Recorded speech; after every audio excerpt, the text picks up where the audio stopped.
ia adalah seorang putri raja. Akan tetapi, ia diasingkan karena kerajaannya terkena wabah yang sangat mematikan. Suatu hari, ketika digelisman di sumur 7, ada seekor burung raksasa yang mengawasinya dari atas. Burung raksasa itu bernama Garuda Paksi, seekor burung yang gagah, bisa berpikir dan berbicara seperti manusia. Garuda Paksi terpikat oleh kecantikan Igelis. "Bagaimana kabarmu, wahai putri cantik jelita?" sapa burung Garuda. Igelis segera mencari keberadaan sumber suara tersebut. Seketika matanya tertuju kepada burung raksasa yang bertengger di pohon tak jauh dari dirinya.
tengah tapanya ada seorang kakek yang memakai jubah putih dan memakai tongkat di tangan kanannya.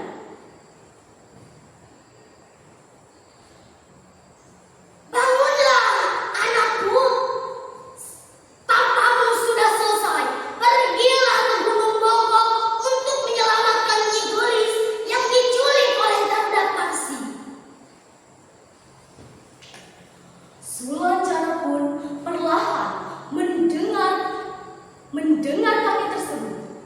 Namun sang kakek tidak terlihat lagi di hadapannya. Sulanjana segera pergi menuju Gunung Bogor. Tak lama ia melihat seorang burung raksasa yang tersenyum puas karena telah mengalahkan banyak pemuda. Sulanjana menghampiri Garuda tersebut lalu berkata, "Bagaimana kabarmu, wahai Garuda yang gagah perkasa?" Garuda Paksi terkejut bukan main. Apa maksud kedatanganmu di sini, wahai pemuda? Aku sengaja mencarimu untuk mengajak pulang Nyi Gelis yang kau bawa.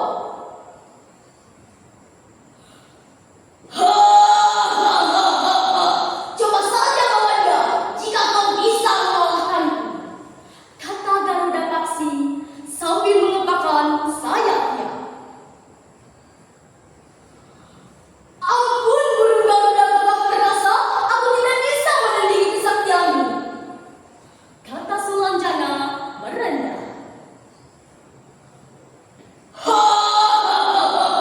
Rupanya kau tahu siapa aku. Baiklah, Nyi Gelis akan kuserahkan kepadamu, namun dengan satu syarat. Jawab Garuda Paksi. Apa syaratmu, wahai Garuda yang gagah perkasa? Tanya Sulanjana. Cabutlah 5 helai bulu sayap dan ekorku. Pinta burung itu. Baiklah, Garuda gagah perkasa.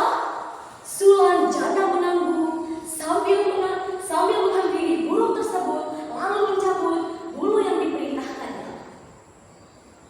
Setelah